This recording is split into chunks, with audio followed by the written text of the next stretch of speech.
Seriously? Come on. Come on, Raw. Hey, it's MCZX of the Smart Kingdom. This is the Raw Rundown. 2 weeks in a row. 2 weeks in a row. Thought I was going to bring back Brand Warfare. I didn't do it. I'm probably going to bring it back after the Mae Young Classic. So maybe next week. I'll bring it back and just absorb these two shows in it. Or I'll just keep this format going depending on how y'all feel about it. If I look off the screen like such, I'm looking at my notes for this night's Raw. So let's just jump right into it because I don't want to talk about this much. This Raw was whatever. Just whatever. Boring. Weird booking decisions. Weird everything. Just boring. Anywho, let's talk about Raw 9/11/2017. You would think this show would be special, but no. So, to be honest, I fell asleep for the first 30 minutes of the show, so I completely missed the Jason Jordan versus Roman Reigns match. I asked a couple friends about how they felt about the match, and they told me it was just long and drawn out. It wasn't that great, but it was just a long match showcasing Jason Jordan, and Roman Reigns. And then after that, Cena comes out and the promo battle begins again. I didn't catch much of that either because, again, I'm waking up. I'm like waking up from a nap. I caught the tail end of it when Cena said, let me put this in layman's terms, like a drug test. You ain't passing me, son. And I'm like, oh, Cena wins. Yay. Roman sounded like the same old boring Roman, so I didn't expect him to really have anything new. I think he called him a fake ass bitch again. That's his catchphrase. No, you're a fake ass bitch. But that was that. Next up was Sasha versus Emma. And if you didn't know who won this match just by me announcing the match, Sasha won, obviously. And Alexa and Nia comes out. Well, first Alexa was out there already. Then Nia comes out. And they're both doing commentary. And they're just sitting there talking. And nothing furthers the storyline. They just had a match and like, well, I think I'm going to win. And I think I'm going to win. Blah, blah, blah, blah, blah. Sasha made him a tap out. Woohoo. Now up to a good part of the show. Heyman cuts a promo. And he calls out Braun Strowman. He's selling a fight between Strowman and Lesnar. And he calls out Strowman. Says, well, let them fight. And Strowman just walks out. Like, yeah, okay. You asked for this. And Lesnar and Strowman come to blows, and Lesnar's trying to get this German suplex, and he didn't get one. He kind of gets thrown off by Strowman. Then he hits one German suplex, and Strowman just pops right back up like, did you really think that was going to work? Come on, brother. That ain't going to work. And decimates Brock Lesnar with a running power slam. And that's the end of that. Strowman stands tall. So they're really booking Strowman as that monster. Like, really the monster among men. He's being booked super strong. Even the great mighty Brock Lesnar can't damage Braun Strowman. I love it so far. And now we go weird with Goldust versus Bray Wyatt. And I wrote down this is the Wyatt Mad Libs again, except this time it's relating to face paint and how men hide behind face paint and gods don't need to hide behind face paint. And he's like, oh, you're being human because you got that face paint on. Just like Finn Balor. And this is just a particularly weird match because the last time we saw Goldust was a heel searching for his next big project. And now he's out in a squash match against Bray Wyatt, booked as a face, which doesn't make any sense. That really doesn't make any sense. Just because he has face paint on doesn't mean, oh, we could use this to further storyline between the two guys. No. Why would you do that? It's just silly. So Goldust does pretty well in this match, I'm not going to lie. But Bray Wyatt wins because it's a squash. And after the match, Bray wipes off Goldust's face paint and screaming, he's just a man! He's just a man! He's just a man! And Finn comes out for the save for heel Goldust, mind you. And that was that. By the way, it's not Demon Finn versus Bray Wyatt. It's Man Finn versus Bray Wyatt at No Mercy on Shino Phoenix's birthday. So, cut to the bar having a segment. I didn't hear what they said. I didn't care what they said. All I heard was, we're the bar. We aren't the bar. We bad bar. And then that was that. I completely butchered y'all catchphrase because I didn't care that much. Just like last week, we have Dean and Seth on commentary because we're about to get the club versus the bar one more time. And Ambrose is watching it through binoculars. It's just silly. Wacky Ambrose. Wacky man. And the bar comes out. And the moment they come out, Dean and Seth make a beeline straight to the bar. And they beat the crap out of the bar. Then the club comes out and they fight. And it just leads to a big old brawl, leading to a 8-man tag team match that's going to be set later on tonight. I can skip that little thing with Seth demanding a match. Like, you got to find a tag team partner. And yeah, you're going to get 8-man tag and you need to get a tag team partner. So that's going to happen. And yeah. Guess it's going to be the Woken Club. Maybe. After that little segment with Kurt, Michael Cole announces, oh, guess who's coming to Raw, guys? It's Asuka. Asuka's here, guys. And I'm angry about it, but I'm okay. I'm okay. She's gonna do fine. I need to stop being so cynical about Asuka being on the main roster. I think Triple H is gonna have to be super hands-on with this. If he's not, they're gonna run her into the ground. I'm gonna be pissed about it because she could have just stayed on NXT and fought Ember Moon again, and we would have been fine. Or she could have fought Kyrie and then lose the belt, then come to the main roster. But that's that. That's just it. That's it. After that announcement, Nia and Alexa react to the announcement. And Alexa's like, oh, I wish we were best friends. We should be friends again. Best friends. I miss those times. Yeah, we should be friends. And I'm starting to think Alexa Bliss has Stockholm Syndrome because Nia turned on you. So why are you still trying to be friends with her? Like, she did you wrong, so you shouldn't be running back to being friends with her. She wants your belt. Why would you want someone as a friend when they've screwed you over? They've clearly shown their intentions to screw you over and take something that's yours. And you're like, well, we should be best friends again. You want to be best friends. Why can't we be best friends? Style boys. Yeah. And Nia's like, you may not want to be best friends with me because we have a one-on-one next week since you've been dying to have the match. So next week is Nia Jax versus Alexa Bliss.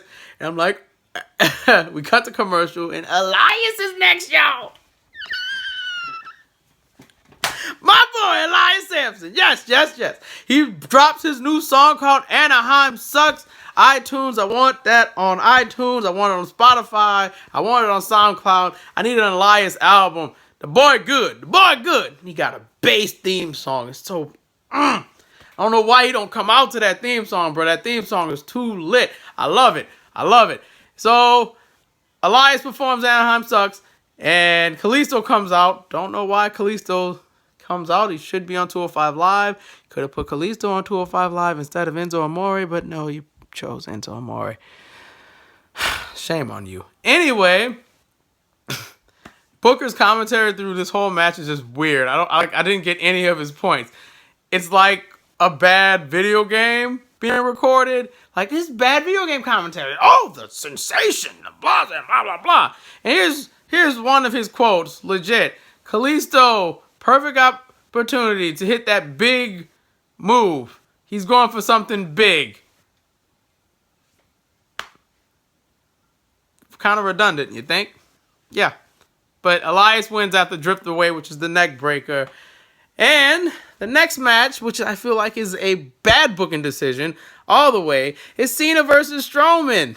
It's not the main event. What the hell? That's the marquee match, and you're going to put it before here's the 8-man tag is your main event. Why would the 8-man tag be the main event when you have Cena versus Strowman? People would I wanted to see it. I was excited when it was announced today. And you have the nerve to put that up there before the 8-man tag. Unbelievable. Anyway, Cena versus Strowman.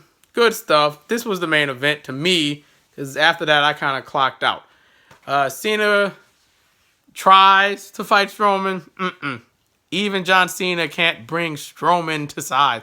Strowman dominated Cena like the entire match. Strowman's like, this is your hero! And it's amazing. I'm just mad. I wrote my notes. The fact that the 8-man is the main event and not this match pisses me off. And it should piss you off too because it undermines your major storylines, which are the Brock Lesnar Strowman thing, Cena, Lesnar, and maybe Nia and Bliss. This is a minor storyline. The Ambrose and the club thing in Rollins, that's a minor thing. Compared to those three I just mentioned, I don't want to see that. Booker T said something about in the pink. I hope I heard that wrong. I don't know what the hell he was talking about. And Strowman just kind of killed Cena. They cut to Roman twice in the match, and you know how they watch it. Hold on, let me stand up and do it. They watch it like this. Don't mind the stuff. So let's say my shadow's where the TV is, and I'm just like, just watching it this way, and the TV's that way, and I should be looking this way. That's what they did. It's weird. Really weird. But Strowman was strong, booked super strong.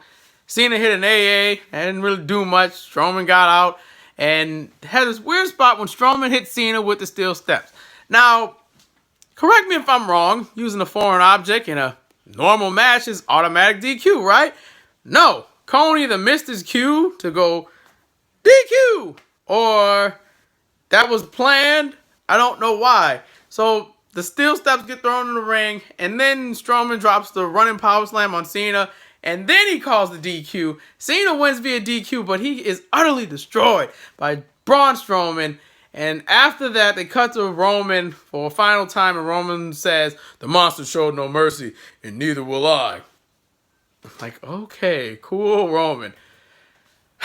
And after that, Raw just plummets into the ground. Well, wait. It's one more good thing coming, and then it plummets to the ground. Seth and Ambrose are looking for a tag team, and they ask two random dudes who work there, then Malenko and Noble, which would be kind of cool. And then they run into Team Obvious, the broken, I'm sorry, not even the woken Hardys yet, it's the boys. As Jeff puts it, we're the boys. The Hardy Boys.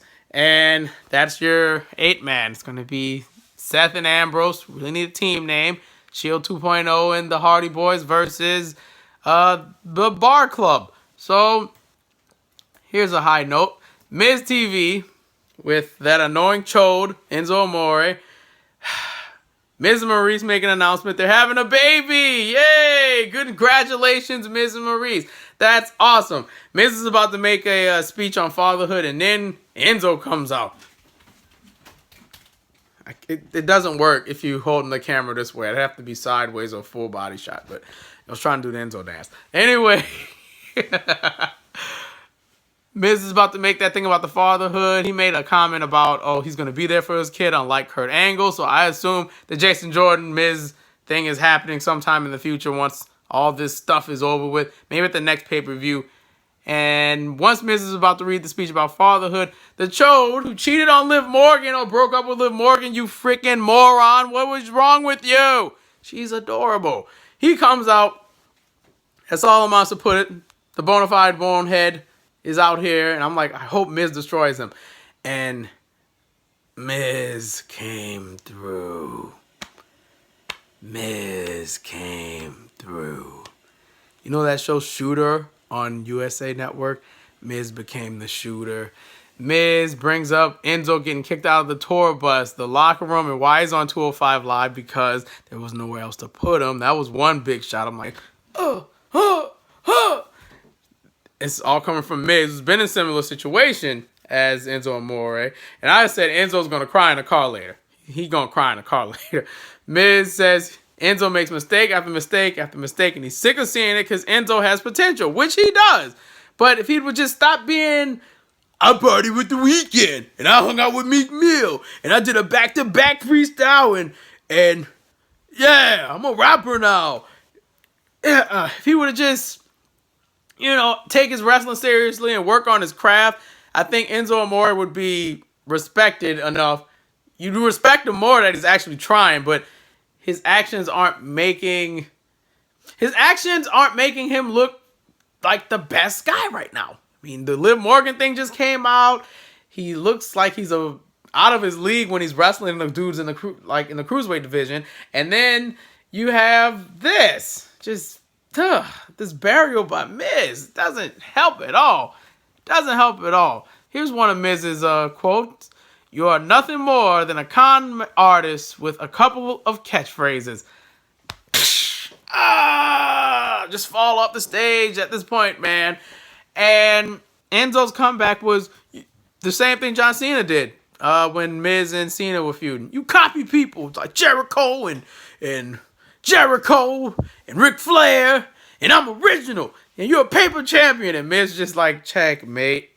I'm a paper champion. Really? Do you really want to call me a paper champion? You are an idiot. And Enzo challenges Miz to a match. So the only good thing I can see from this is cruiserweights can challenge guys that aren't cruiserweights now. I hope that is a thing that's going to be happening in the future. I hope this just isn't a special privilege Enzo has, because I would like to see Cedric take on a dude like Seth Rollins or Ambrose versus Mustafa Ali or Gulak or something like that. That'd be cool. But the promo was basically, hey, Enzo, get your crap together, man, before it's too late. You'll be in Congo, you'll be in GFW with Congo Kong, and you'll be Enzo Amane. Shout out to Happy Medicine. Thank you for that one. That was funny. And you'll be there. You'll be a star there, but you'll be complacent and you won't grow. So I hope Enzo gets his stuff together. Miz versus Enzo was, that was boring. It's just a mic match. They kept taking the mic from each other after spot. And then Miz, Miz didn't go crazy. What am I talking about? Enzo gets the mic, and he questions Maurice's loyalty or commitment to Miz and says, oh, you should be asking that little baby who's your daddy. And then Miz goes crazy, as he should, and he beats the crap out of Enzo. And the Miz Taraj join in. Enzo wins by DQ, but Jesus Christ. And now my favorite segment. Enzo's wandering backstage like, bleh, bleh, bleh. And Neville just looks at him.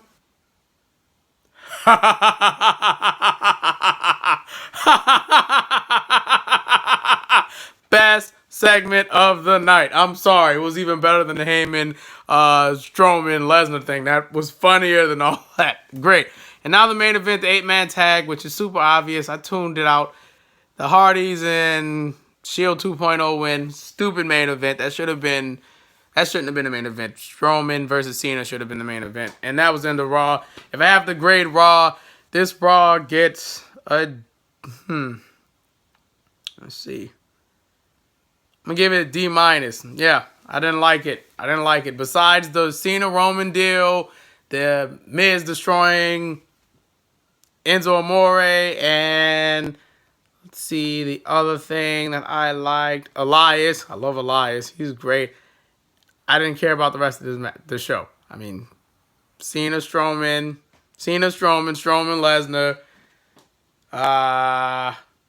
Cena Reigns. Then you had Elias, and that's about it. And of course the Neville thing, but everything else, did not like it. The Hardys still ain't woke or broken yet. Don't know why they're not there. I'm tired of it, to be quite honest with you guys. And that was Raw. So, yeah, that's it. Till next time, see you next week for the next Raw Rundown. We'll see you tomorrow for the Mae Young Classic Finals and the SmackDown Live review. So we're going to be doing double duty that night. And that'll be it. So, like, share, subscribe, smash all the buttons. See you next time. Be awesome. Be great. Don't be a dick on the internet. And stay cool. Later. Bye.